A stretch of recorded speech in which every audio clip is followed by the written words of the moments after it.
Katangaises et Katangais, citoyennes et citoyens valeureux. Je m'appelle Patrick Massengo Kalassa. Actuellement, je préside l'Alliance des forces patriotiques katangaises, AFPK en sigle, mouvement politique établi au Katanga, luttant pour le rétablissement de la souveraineté du territoire du Katanga.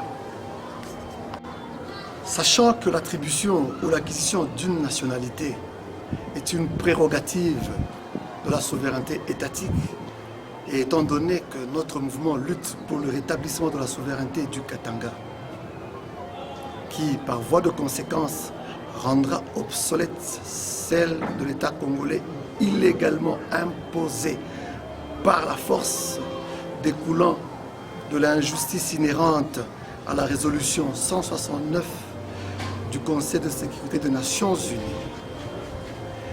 Et étant résident sur le territoire du Katanga, j'ai l'honneur de vous annoncer mon renoncement à la maudite nationalité congolaise.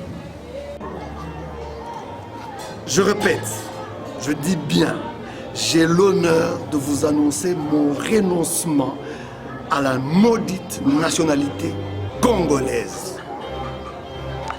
Comme mes aïeux rois, je refuse de continuer à porter l'ignominie de la nationalité congolaise. Comme mon roi Moussiri, je refuse de vivre sous un quelconque drapeau étoilé, un drapeau d'une domination étrangère, un drapeau d'esclavage. Je refuse d'appartenir au Congo de Kimbangu, au Congo de Lumumba. Je suis un digne fils du Katanga, fils du roi Moussiri, fils du roi Mouloumé Nyama, fils du roi Kassongwa Nyembo, fils du président Tchombe, fils du grand chef Mounongo Godefroy, fils de Kimba Evariste, fils de Charles Moutaka et bien d'autres.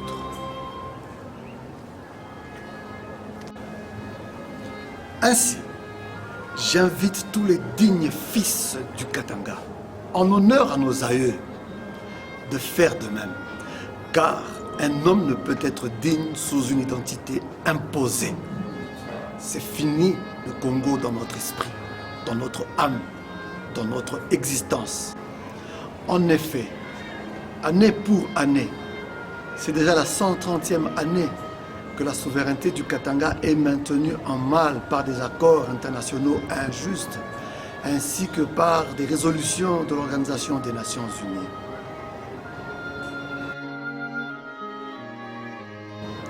Ces instruments juridiques qui étaient censés, comme aux autres peuples, apporter équilibre et justice sociale, sont malheureusement à la base de la précarité de la vie que nous menons sur la terre de nos ancêtres.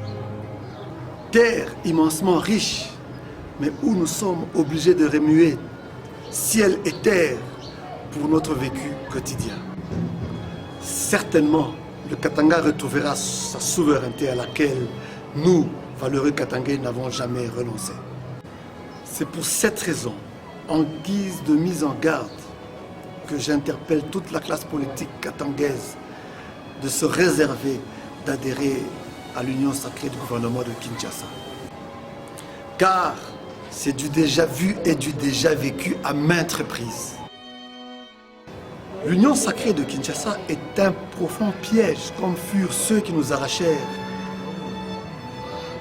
le président Moïse Tchombe, les premiers ministres Kimba Evariste et Jean de Dieu Ngo Zakari Band, et des personnalités telles que Godefroy Mounongo et Charles Moutaka Watilomba. Souvenons-nous du feu président Laurent Désiré Kabila, dont nous commémorons ce jour le 20e anniversaire de sa mort, et du général Timothée Mokunto, qui vient de nous quitter aussi. ramenés à Kinshasa dans des conditions pas très explicables, ainsi que de tous les députés aussi qui me sont morts il n'y a pas très longtemps. Pour le pouvoir de Kinshasa, le tourbillon de l'anarchie et de la corruption est loin de s'apaiser. La Covid-19 nous enseigne de nous recroqueviller et de fermer nos frontières en temps de crise.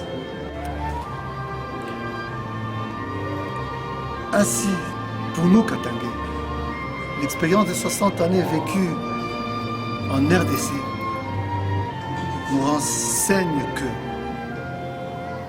toute idée d'union sacrée du gouvernement de Kinshasa rime tout simplement avec la mort. Katangaises et Katangais, pour clôturer mon adresse,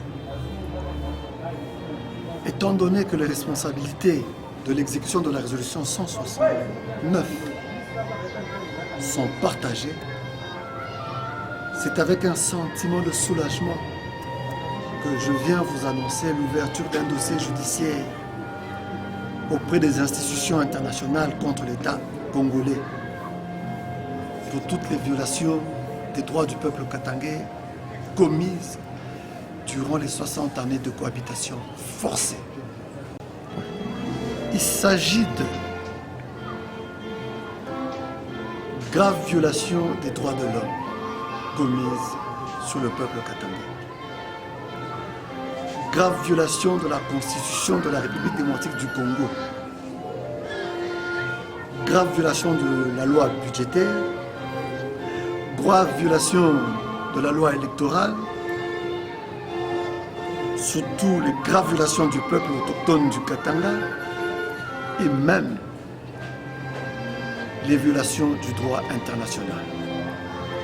L'exécution de la résolution 169 ne devrait pas être synonyme d'oppression, d'injustice sociale, de stigmatisation du peuple katangais, de privation des droits des autochtones, d'expropriation des terres et bien d'autres crimes.